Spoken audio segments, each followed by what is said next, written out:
Braps? Yes, I wouldn't usually do that, but it's the last time I'll ever hear it again. I don't think you're too worried. Hey buddy, sit. Sit down, sit. Good boy. Want to go for driving the FD, boy? No. Want to go for driving the FD? Not happening. Okay, he's adorable. This is it. It's my final, I'm gonna hug it. Being very careful with my jeans. You don't want to scratch your jeans. Yeah, I don't want to scratch my car. FD life is over, Benjamin. Are you happy? Oh, yeah. Good looking cars, but... No, they take a very special kind of person to own, honestly. You've really got to be committed to just rotaries to own one of these and to have them as a modifiable car, I suppose.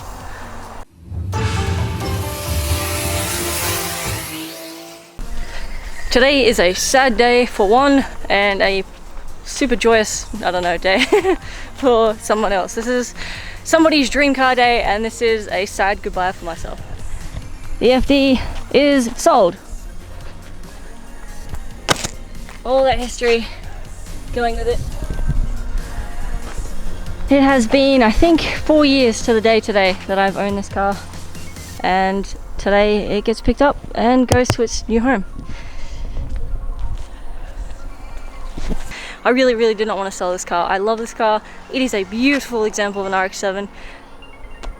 Yeah, it's probably going to be a big regret to let this go, but it needs to be done. I need to do it to move forward, and I know it's going to a rotary family and to somebody that's going to cherish it just as much as I did. So that's the bright side of the rainbow there.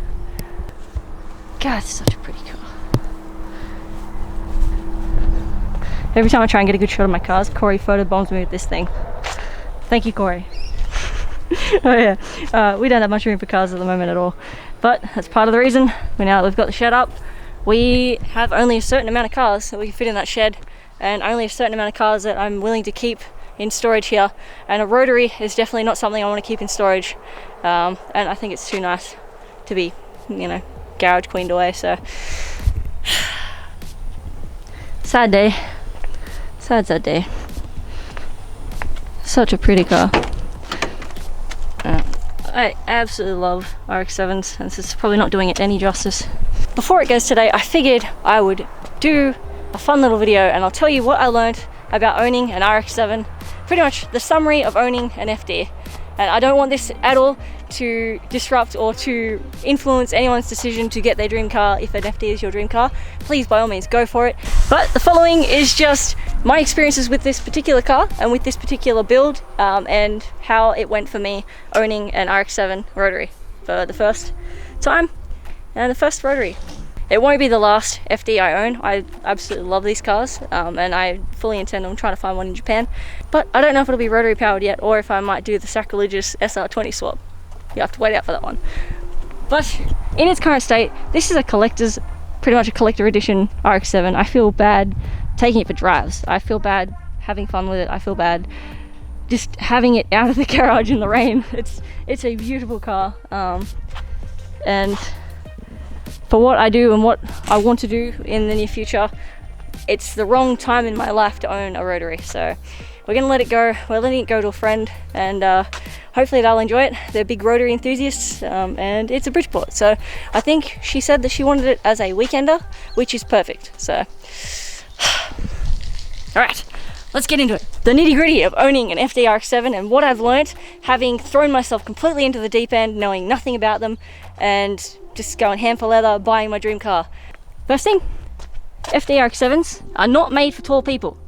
Definitely not for tall people. They are nice, tight little race cars. They are not dailies. They don't like being dailied. You probably could daily a stock one, but this is particularly my experience with a Bridgeport. When it was a 13B non-Bridgeport, good daily. It was fun. Lots and lots of fun. But as a Bridgeport, the way it's set up now with the build and the clutch and everything and the suspension, not a great daily, but still a lot of fun. In terms of for tall people, the steering column is fixed. It's not adjustable. You can't make the steering column go up and down or forwards and backwards. So wherever you are is wherever it sits.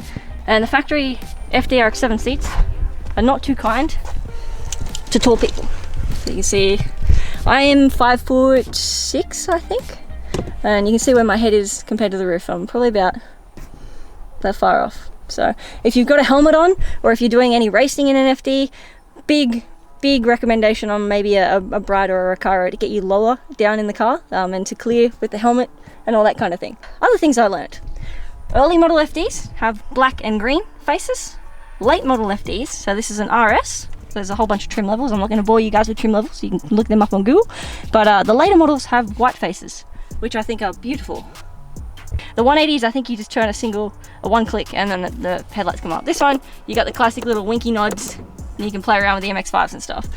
Another interesting fact that I learned about FD RX-7s, there is no flat surface in this car except for the revision mirror. Have a look.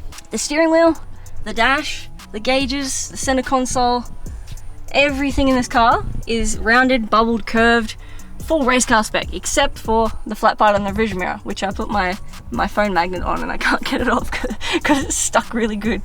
But yeah, there's no flat surfaces in these cars. Even the door jambs are nice and ovaled and curved. These are optionals, so these are alloy scuff plates. They are factory optional.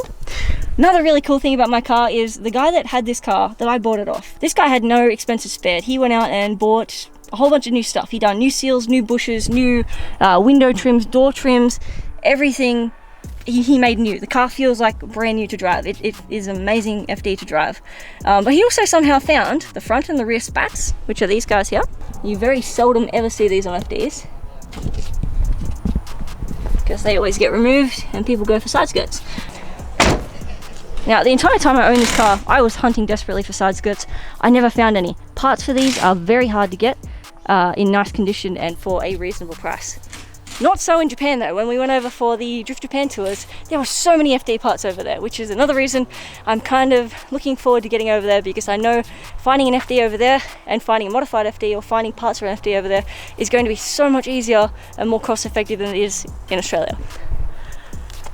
Yeah, sorry, getting back onto the other thing. He found the factory, don't ask me how, I have no idea. He found the factory powered by rotary sticker. I have the instruction manual from Mazda for this in my booklet of paperwork. Now, I thought that was pretty damn cool. I know it's just a sticker, but it's a factory sticker. We have the ETC down here. Now, I've had defies in this so I could watch my water temps because my LCD screen on my Power FC didn't work. So I've just pulled them out. I'm going to let the new owner know that they need to get a water temp into this. Another thing you learn with RX-7s, and Bridgeports especially, is they run really hot. You have to be very, very careful with them in terms of temperatures. Now, I'm not saying you can't thrash them. You could probably have a blast in them. I had a blast in my factory one before I went Bridgeport. That was the most fun I've ever had in a street car. I loved that car when it was all set up and factory, and I wish to God I left it factory. That is probably my biggest regret with this car, is I wish I'd done a factory OEM crate or 13B rebuild and I did not go Bridgeport. I'll get onto that later if you're wondering, what, why, it sounds great, blah, blah, blah. There are very good reasons for that. Majority of them come down to the drivability of the car. I'll go over them in a bit, but let's just have a bit more of a look over the car. So the RS comes with factory Bilstein suspension. Now, if you guys are still rocking around on factory Bilstein suspension in an FD, or you're looking at an FD with Bilsteins, please, for the love of God, do yourself a favor. Get yourself new coilovers. They are probably screwed.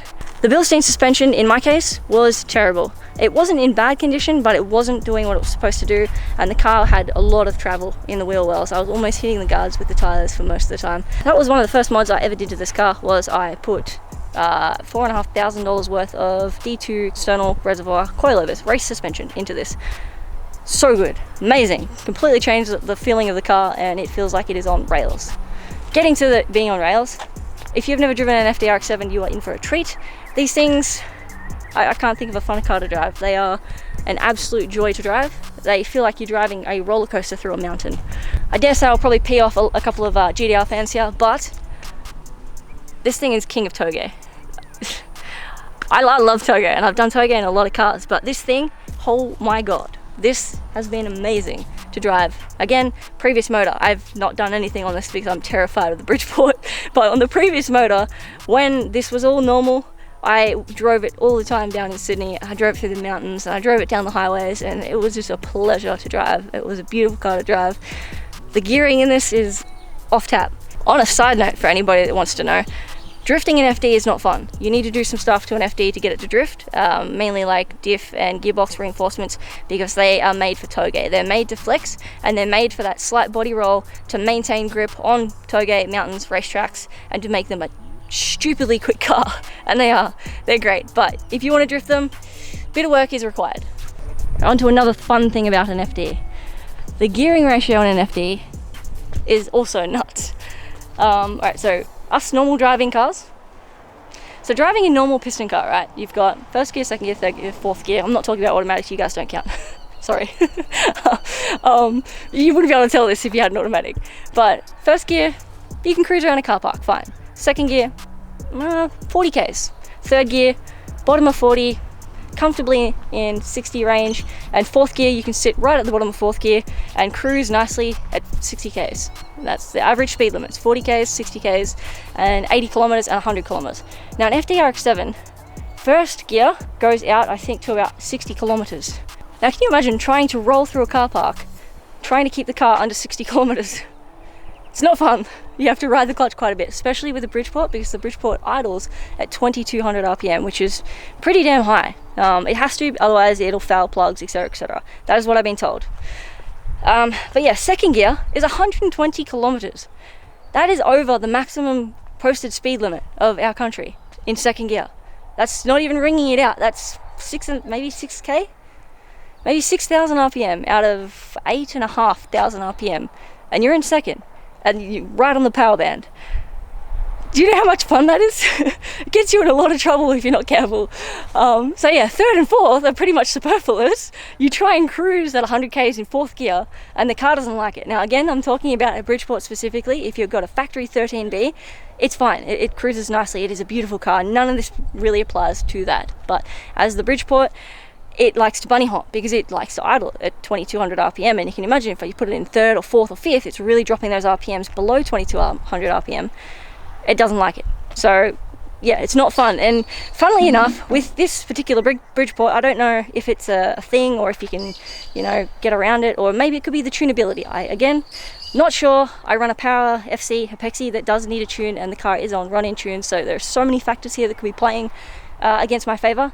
But 60, 80 and 100 with this particular car, with the gear set and the RPM and the tune, bunny hops, lots. It just does not like it. It wants to be driven, and that is very hard to do on the street and hard to do sensibly. So got to be very careful owning an RX-7. More cool features about an RX-7 is the factory wing is factory adjustable. You can change the rake of the rear wing to however you like. Now if you want fuel economy, you just run it flat, but if you want to be a fully hectic race car, you run them tilted, and it looks way better.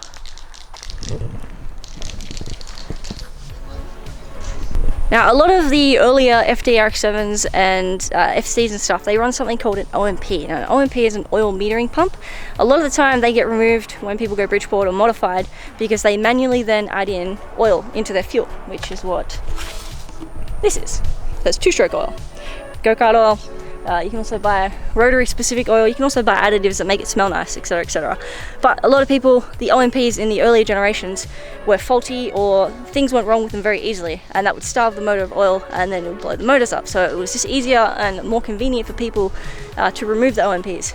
However, the later model FDs, so as far as I'm aware, again, any rotor experts in here, please chime in. This is all just learnt experience from 4 years of owning one and things I've learned along the way. The OMP can be removed, but then you are forced to do premix every time you fill up a tank, and there's a certain ratio that you have to run of fuel to oil. I didn't want to do that, and I didn't want to screw around with that, so I vouched once I'd done the Bridgeport rebuild to keep my OMP because my OMP didn't have any problems. So I've kept my oil metering pump in the car, which means I can drive around fairly normally. Getting to the driving around fairly normally part. Alright, so we've gone over the gear ratios, we've gone over the Bridgeport idling at 2200 RPM being quite difficult to, just coast around into daily. Another big problem that you have with rotaries is they don't like being daily. They don't like being turnkey, turned on and off a million times. They don't like stopping and starting. You've really got to either turn them on, drive to your destination, and then turn it off and leave it for at least half an hour, or, don't mind me, I'm just chilling, cheers. Or you have to, there's a technique that you've got to use to start the car back up. Otherwise it floods and you have to pull the plugs out and a whole bunch of other stuff that's not fun. Now thankfully I've avoided this happening to me. I have not flooded my car yet as an OEM 13B or as a Bridgeport. However, I have gotten close once or twice from turning the car off at a fuel station and then turning it back on 5 minutes later. So, getting that drivability. If you turn an FD on and off in a very short period of time, they don't like it. They get hot, it gets hard on compression. I don't know, something like that goes on the internals of the motor, and it does not like starting. It floods the plugs, and then you have to pull the plugs out and dry the plugs or put new plugs in to get it to start back up again. A lot of the time with the Bridgeports, because they run rich, and again, people put oil through their fuel, you dirty the plugs and it comes down to a case where you get stuck in a car park and you have to have a brand new set of plugs in your center console to put in your car to start your car again.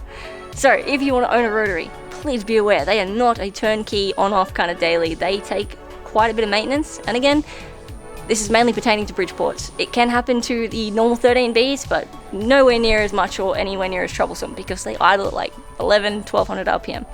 I can't remember if I've spoken about this one yet, and sorry about the background, I'm just chilling out, it's very hot outside and you guys can see me. So another reason that I've decided to let this particular FD go is because I don't want to start the build from scratch all over again. It has a Bridgeport in it, it's highly desirable for some, and the car itself is in a highly collectible, nice preserved form. I don't want to modify it, I don't want to hack it up, I don't want to remove things, and I definitely don't want to bin it or damage it in any way, shape or form. So I've opted to let this one go and to get another one in future that I can be a bit rougher with and that I can enjoy, and that I won't feel so bad if, you know, I rip a side skirt off, something like that. So in terms of that, the clutch setup that I went with is a heavy duty organic clutch. I can't remember exact details, I'll have to go get my receipts and stuff. I build quite a few cars, so I forget what I put in some of them sometimes, and I don't like keeping track of what I put into them because it's super depressing to know how much money that we spend on these cars. So it just, yeah, you got to kind of remind yourself as you go. But anyway, I put a heavy duty clutch in it, and the clutch with the Bridgeport, you have to be really nice to the gearbox because the synchros do not like 2200 RPM and shifting at that RPM. Ideally, I have heard that you can tune a rotary down to about 1650 RPM, which would be ideal. This has kind of come to a case where I have stretched myself a little too thin with the amount of cars that I own, and I can't commit the funds I need to do the build I want to do at the time I want to do it, to make it reliable and to make it how I want to drive it. So I'm letting it go because I don't have the time and the money to put into it, to pull the clutch out, change the clutch, or to remove the 13B Bridgeport, or to do an SR20 swap, which, sorry, I know it's probably going to trigger some, but it's practical. I know how to work on SR20s and I know how to work on 1Js.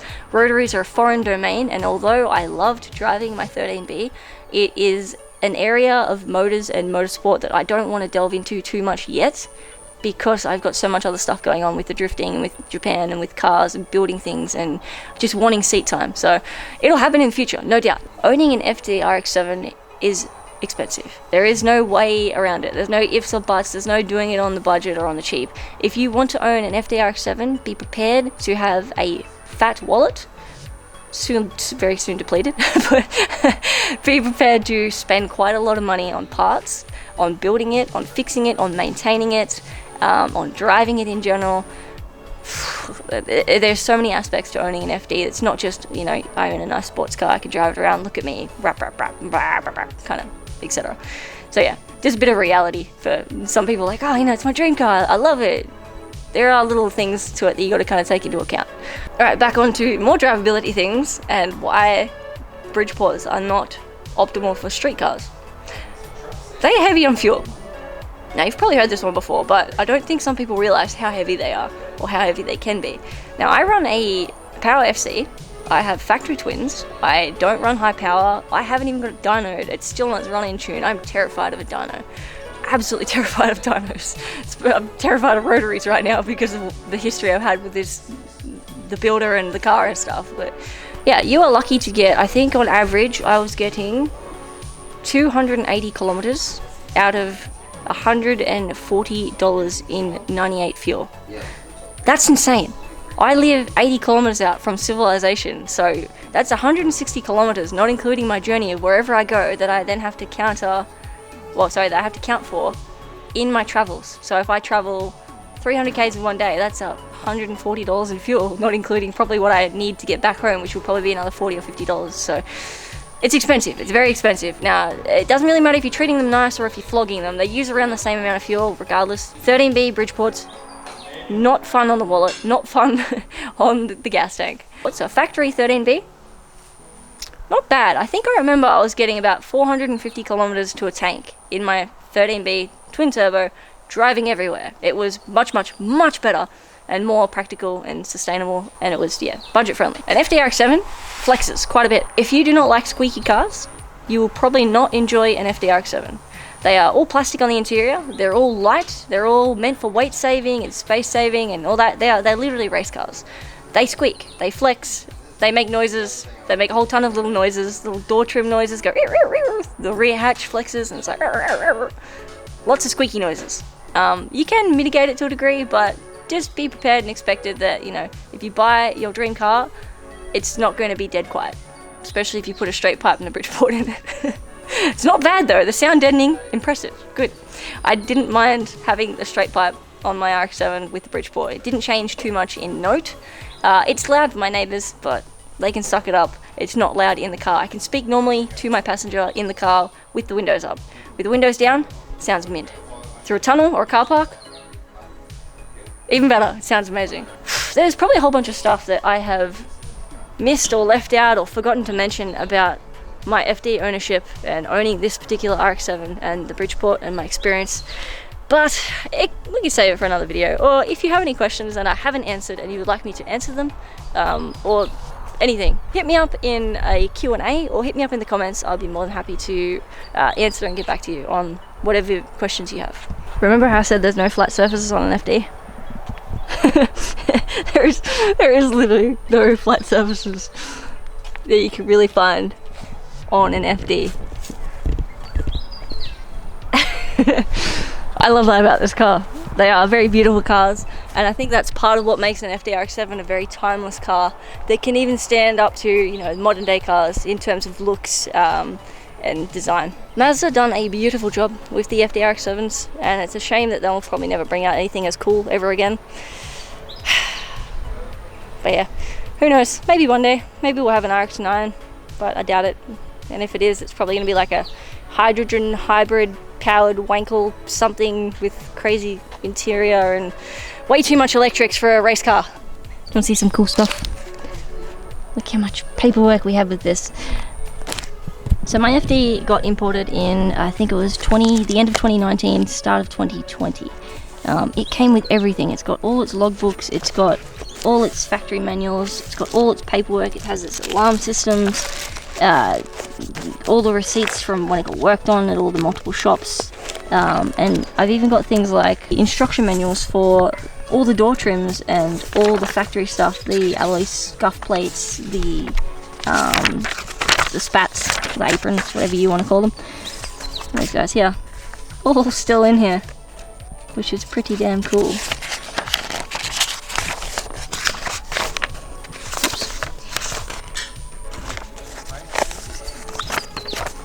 There you go, look, factory Mazda sticker. How rad is that? Well, I hope it's factory. I think it is. Again, please correct me. I am so rusty with my reading. It's not funny.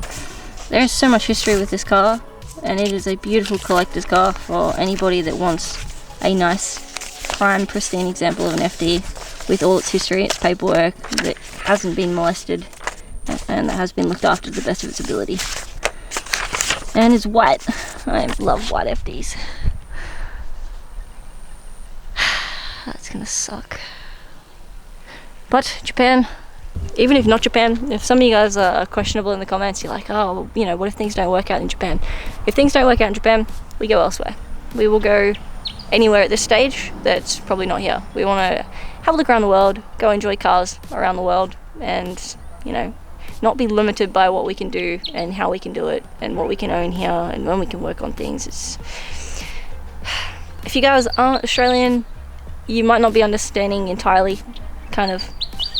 We are looking forward to the massive amount of support that Japan has for cars, for Japanese cars, and for drifting and for motorsport and for supporting hobbies like that. I think it is one of the greatest places on earth for doing that. So, you know, if we can make it work there, great. If we can't, we'll find another way. Definitely got enough cars here though. Some of you guys have been asking about Sam's 200SX. This will be worked on very, very soon, but as you can see, there are a lot of cars here right now and limited space in a 2-car garage that we technically only have a half of. So we are not pulling this down yet because we don't have the room and we can't keep all the bits for this isolated from everything else. Hopefully that will be done by this weekend, probably another week or so, and we can start moving all the cars into the shed and start utilizing the big shed and having the little one just as our workshop. Goodbye FD. We have a customer's MX-5 that he wants to turbocharge. Now we got my 32 with the JZ. Now we've got the 233s that are getting reshelled into one another. We've got Ben's 13 here, which he's currently putting back together.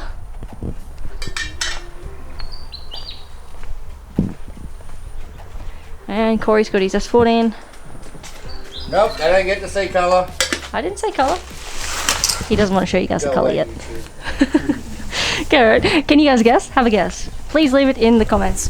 What colour engine bay do you think Mr. Corey here is going to go for his black and orange car? It's hot pink. It's hot pink. Oh wait. Yeah, so there's the other 33.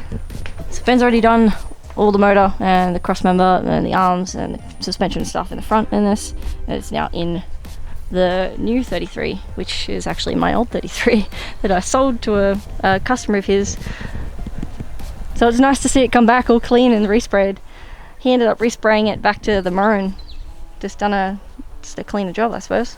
I put his panels on it. We've now got his, this was the blue bonnet, so now he's got like a vented bonnet, he's got vented guards and some other things. But it's a big job. Both of these cars are in a million pieces. While we're getting them completed, sunroof model by the way, it's rad. I've still got to do my 32. I want to get this driving in about 6 to 8 weeks. I would love to be out drifting at the end of April, and I've got so much left to go on this. It is a huge job, but we're getting there, so fingers crossed. And I think the new owners were meant to be here by now, so I'm going to give them a ring. So with that, I'm going to wrap up the video. I hope you guys enjoyed. Unfortunately, this is our farewell and this is the end of the line for the FD RX-7. It's sad and it sucks, and I really didn't want it to reach this stage and have to sell it, but it's in my best interests, and if I want to move forward in life, it has to be done. So what, 2 steps back, 1 step forward? That's what it feels like right now. 1 step back, 2 steps forward. I'll catch you guys in the next video. Thank you for watching. Say goodbye to the FD.